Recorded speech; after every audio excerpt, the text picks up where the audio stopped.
I come to you today down and depressed because I've got some bad news for Mint budgeters out there. The free app that has made tracking expenses easy for millions of people is shutting down. If you're like me, this news is totally shocking, but don't worry. I'm going to give you the inside scoop on Mint's history, why it's ending, and what are those next steps for you. With your finances on the line, you're going to need a smooth transition, and that is what we're going to cover today. Beyond Mint. Let's take control of our money. Let's work on money management together, and let's see what life is like even after Mint shuts down. Let's jump in. Welcome to the Financial Mirror. Where future success is reflected in our knowledge of fixing the one thing we can control, ourselves.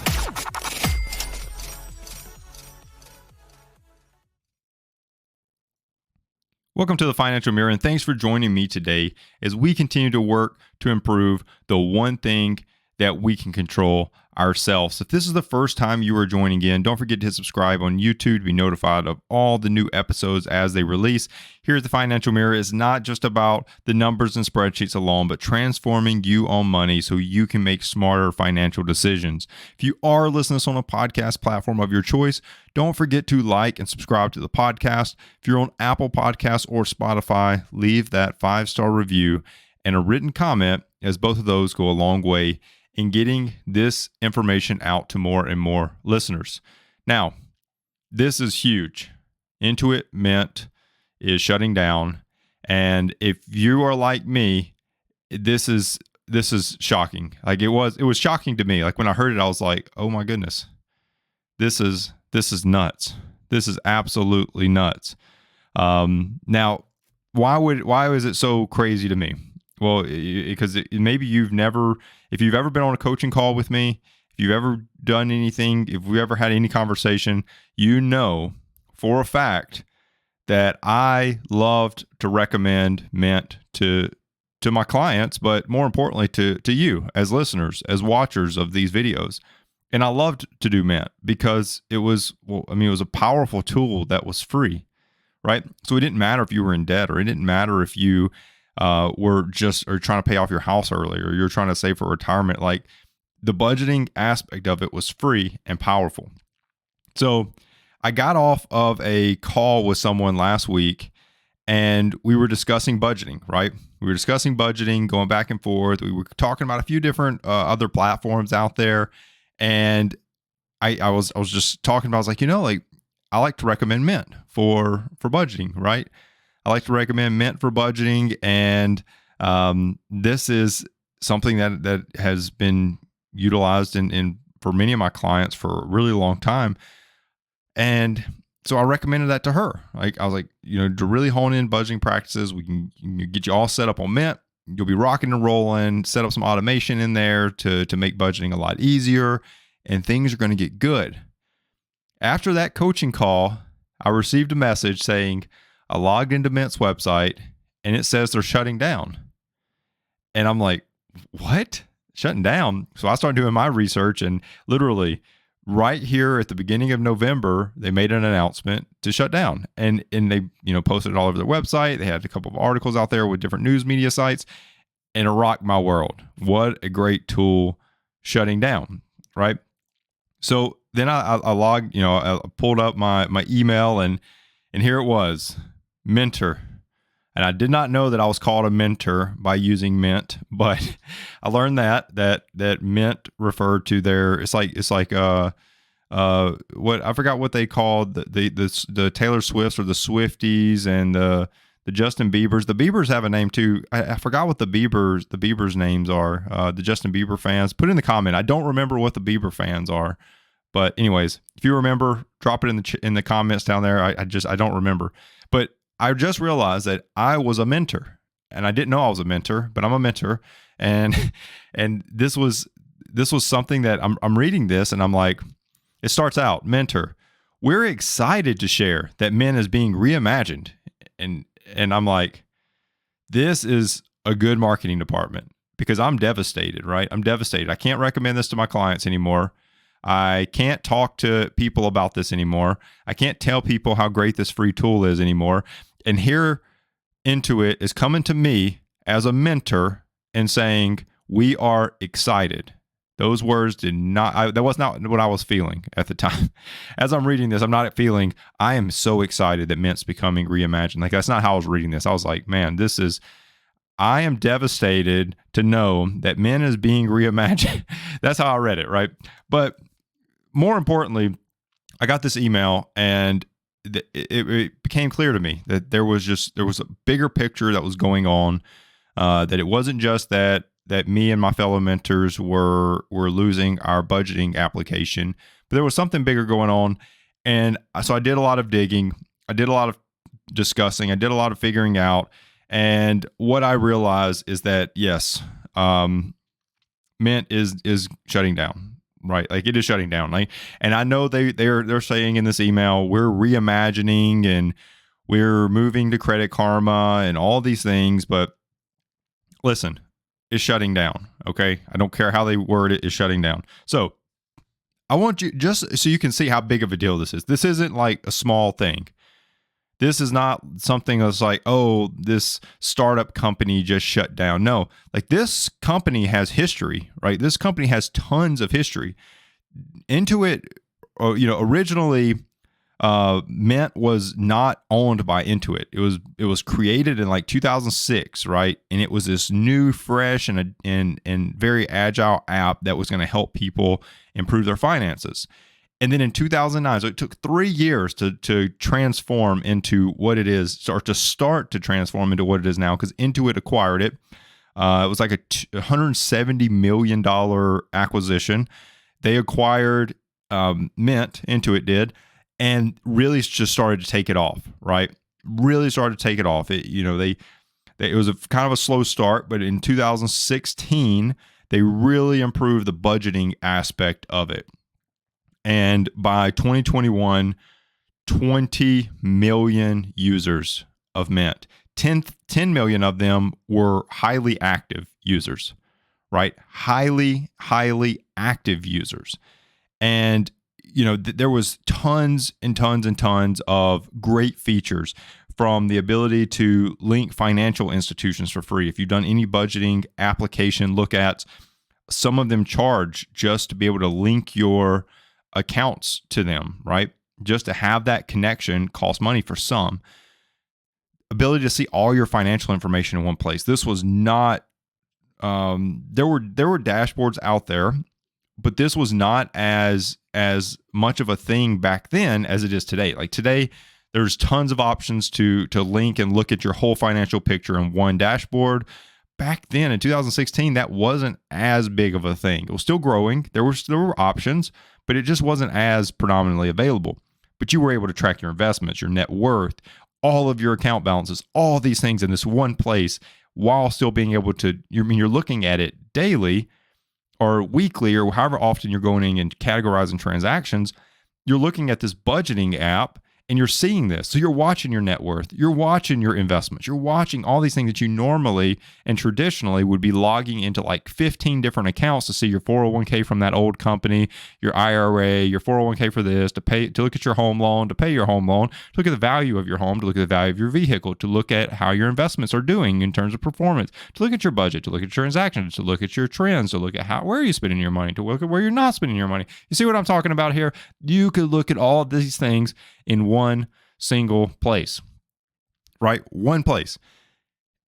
This was groundbreaking, right? Groundbreaking. And that's how by 2021, they were able to get 20 million people to believe in this and sign up for it, right? So that's kind of why this is so shocking, right? Because throughout this whole evolution, they ended up still shutting down. They're going to say reimagine. I'm telling you, they're shutting down, right? Because we are at the beginning of the end for Mint. Like, we are at the beginning of the end. You have about 2 months to get life together, because on January 1st, 2024, they will be shutting down. Mint will no longer be what it is today, right? This is the beginning and the end, right? So This was the news that was met head on with disappointment. Tons and tons of other, now that I'm referring to them as mentors, tons and tons of mentors out there. It's so catchy to me. Like, I cannot believe that I did not know that they had minted the word mentor for us mint people, right? I did not know that. So this was new to me, but now I'm liking it. And I hate that I'm only going to use it for 2 months. But Intuit announced that they were going to be shutting down January 1st, 2024. And tons of mentors were disappointed because they were now scrambling to find replacements. They were trying to find another budgeting replacement, because think about that. If you started using it in 2016, you have tons of transactions. You have tons of trends and data. You have tons of all of these things, and it's just gone, right? It's just gone in the matter of seconds, right? Like, and that's how it feels, because to transition, like if you started, and I'll talk about this a little bit later, but if you started your transition now, you're going to test out an app this month, or a spreadsheet or a piece of paper or whatever. You're going to try a new way to budget. And next month, if you don't figure it out this month, you got next month to figure it out, and you're done. No more budgeting app for you until you find something, right? So this is groundbreaking. This is definitely a disappointment. But they, Intuit is pointing to the fact that they acquired Credit Karma. Credit Karma was another acquisition, and they now want to, this is a very strategic decision, that they want to reimagine Mint as being part of Credit Karma. Okay. Now, they did say, and I want to include this, they did say that many of the features of Mint would move to Credit Karma. And this is specifically talking about things like the net worth tracking, the investment tracking, all of those type of things, account balances, all of those type of things, cash flow even, will be in Credit Karma. But the key budgeting feature that many of us have come to love and utilize in our daily, monthly budgets will not. Like, that will not go to Credit Karma. They did talk about how, through all the research I did, that there's still a chance that could come back. But when people don't give you timelines, when people don't give you an expectation, when people don't project when that is on their roadmap, I'm going with never, right? Until you show me otherwise, I'm going with never. Because if that was so crucial to Intuit to be, good stewards of this application to their mentors out there, I think that would have been built a little bit deeper into the initial onset of moving to Credit Karma, right? It would have been easier to transition Mint into Credit Karma and then remove certain budgeting features that maybe they just have to, remove support teams for, or whatever the reasoning is. It would have been easier to get it all in there and then start to dial back than just to eliminate up front. I just don't think there's a huge pressure to put the budgeting back into Mint.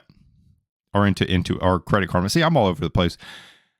Mentors, it's time for us to move on. Like, I can't say it any other way. So, very strategic, but the customized categories and monthly budgets are not going to Credit Karma. So, what's next for us mentors? Well, there is a big thing that you've got to figure out now that we know this, is we've got to get an exit strategy. We've got to start to think through what is our next options for budgeting. So first things first, if you are budgeting in another fashion, only using Mint for the net worth tracking and consolidating of your accounts and all that, Credit Karma may work for you. If you're using customized categories, if you're using budgeting, like setting like targets for, I don't want to spend this much in food and dining, XYZ, Credit Karma is not going to work for you. Those features are not going to be in Credit Karma. They're not moving over from Mint to Credit Karma. So those will not work for you. But if you are using Mint just to consolidate accounts and to be a dashboard, and you like to do like envelope budgeting, or you like to do your budgeting on a piece of paper, or you have an Excel spreadsheet to do your budgeting, and you are a mentor right now, you can now move to Credit Karma. I don't know what they're calling you yet. I don't know if you have a name. I'm not sure. The CKs maybe. I don't know. CKs. Is that are we patenting that? I don't know what they're calling you yet. Mentor was way cooler, but if you are using it for those things, Credit Karma may work for you. Okay, so worth just letting the transition happen if that's you. Now, if you're with all of us other mentors in the 90% group that are using it for the customized categories and budgeting, well, they stated that 3 months worth of Mint data was going to transition to Credit Karma. If you've been with Mint since 2016, when all the budgeting really started to change and get built in and really dialed in, you've got a lot of data out there that's not going to be in Credit Karma, nor will this even work for you in Credit Karma. But key point here that I did want to talk about is regardless of what you do, regardless if you want to try Credit Karma and see if that works and you use something else for budgeting, it doesn't matter what it is that you are going to do with budgeting. It doesn't matter what application you use outside of Mint.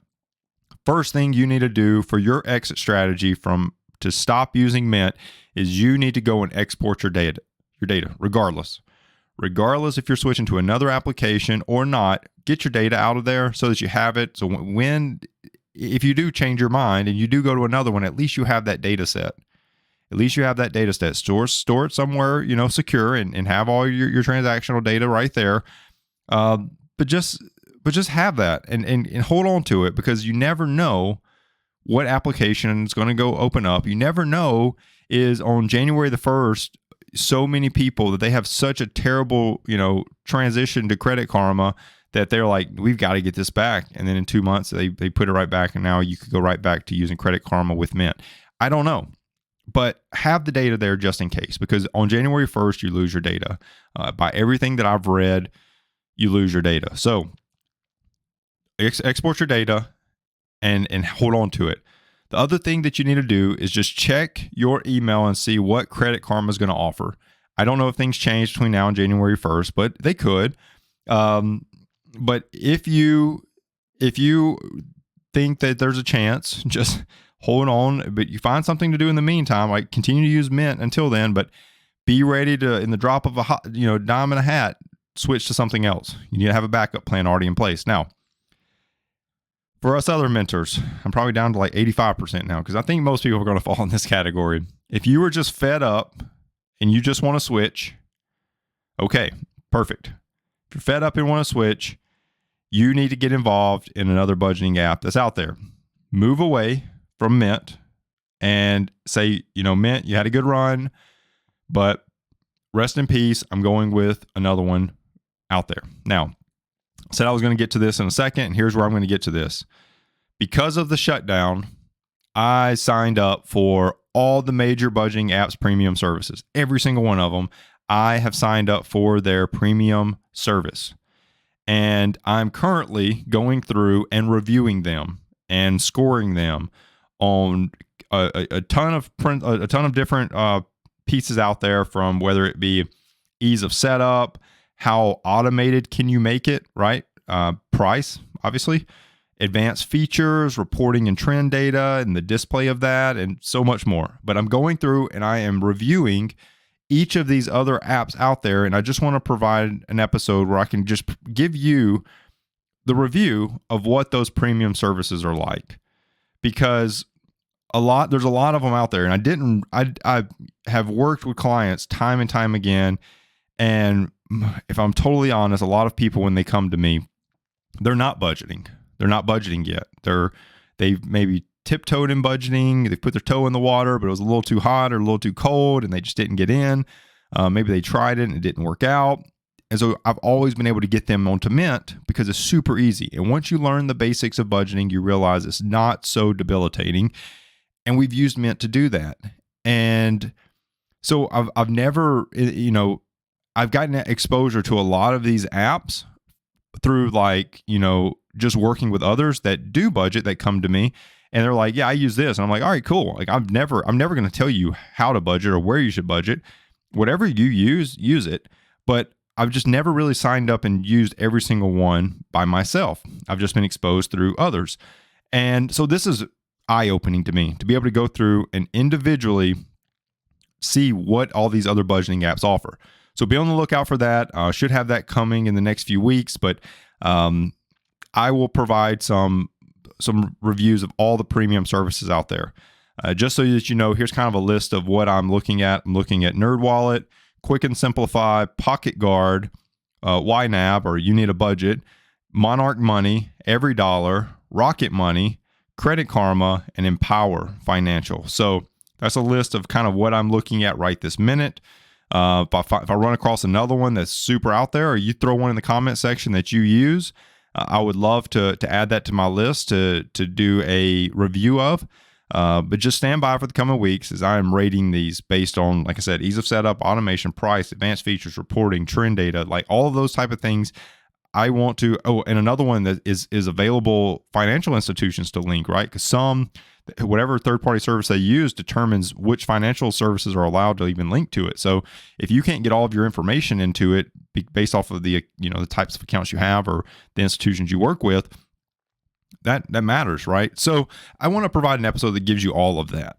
But right now, that list that I just gave you, if there are any that I just said, all of those are highly rated. Let me just say that. All the ones I just mentioned are highly rated. So rewind and go back and listen and go through and pick one. I have started with a lot of them. Some of them I've used previously in the past.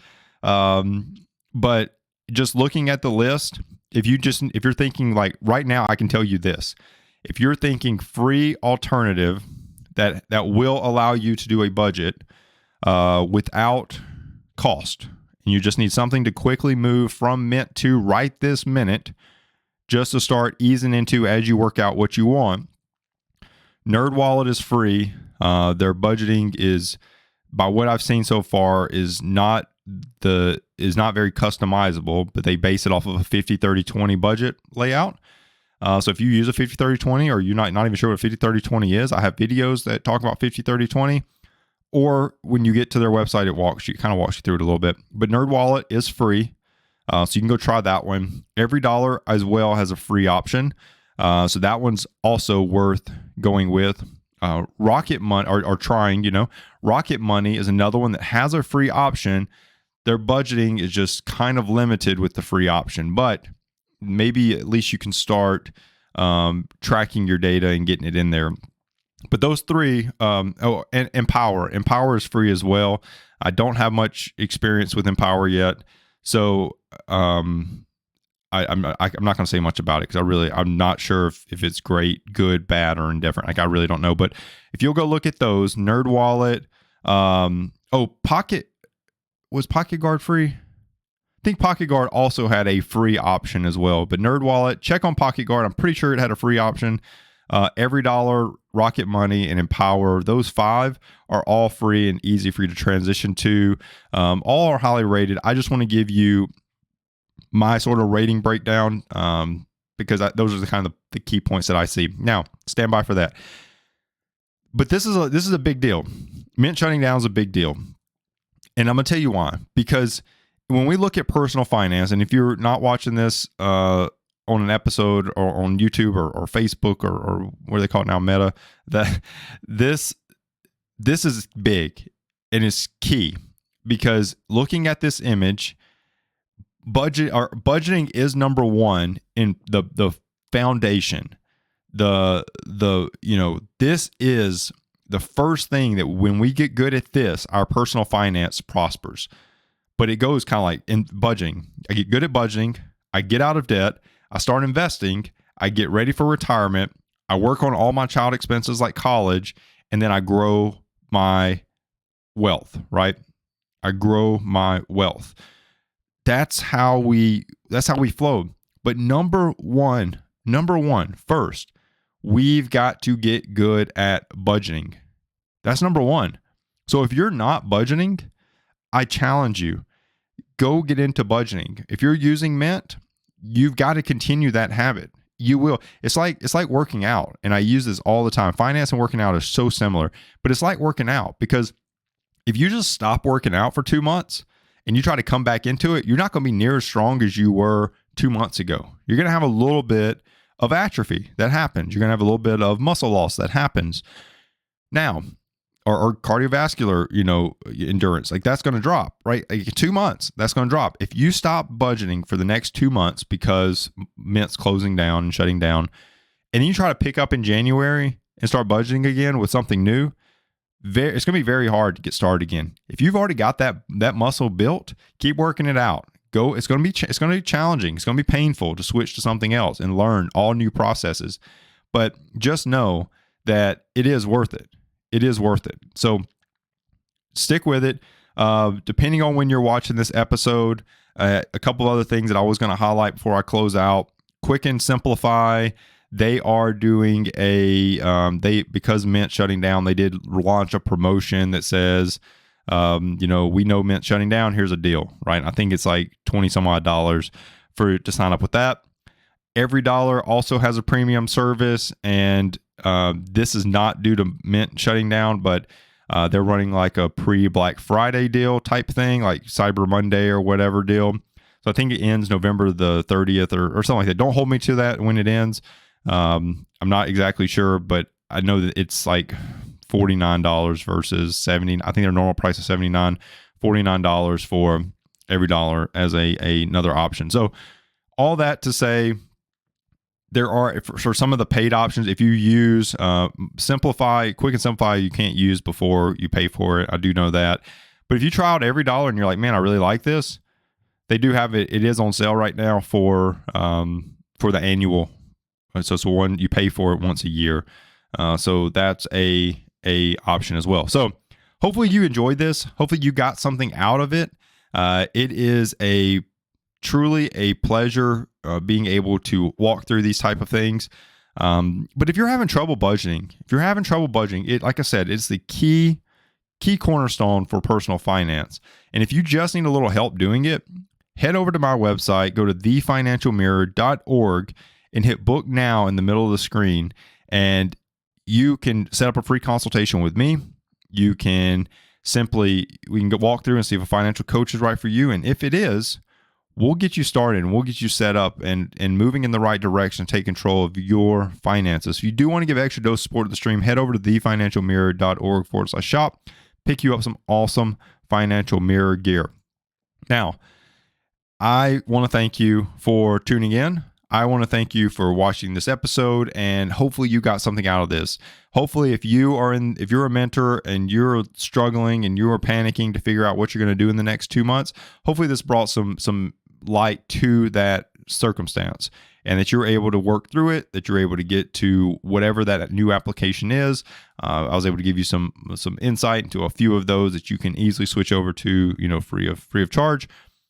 So start checking that out. Start looking at it, start to see, but you got to plan your exit strategy. There's got to be some next steps for you so that you can move on from Mint and into something else.